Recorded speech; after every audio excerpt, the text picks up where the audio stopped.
spectacle terrifiant hier soir autour d'Artigues-Loutan. Oui, il va être pété, les tuiles vont péter. Les tuiles vont péter, c'est sûr. Et le toit n'a pas résisté. Dès ce matin, Baptiste et sa famille ont paré au plus urgent avant que la pluie n'arrive. De voir tout partir en 10 minutes, il y a eu des pleurs un peu. Peu importe. Moi je me suis fait ma maison, la maison de ma soeur. Quand je les regarde et que j'y ai travaillé, hier c'était plus possible, quoi. Voiture, les gouttières, les menuiseries, il y a des volets roulants qui étaient fermés.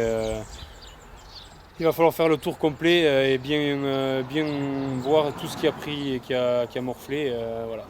Des maisons endommagées par centaines à Baliros, Assat, Angaïs ou comme ici à Bordes.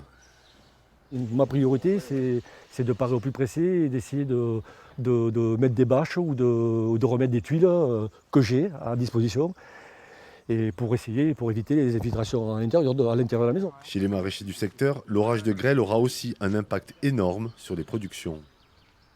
Le bilan, c'est en 2 minutes, c'est 3-4 mois de boulot de détruit, quoi. Une grêle comme ça, en 2 minutes, c'est 30-40 000 euros de perdus pour certains maraîchers, suivant la taille, quoi. Donc c'est quand même c'est énorme. Et après, ce qui fait mal au cœur, surtout, c'est de voir tout le travail qu'on a mis et que tout est détruit, quoi. Si les serres ici ont résisté, elles ont été fortement fragilisées.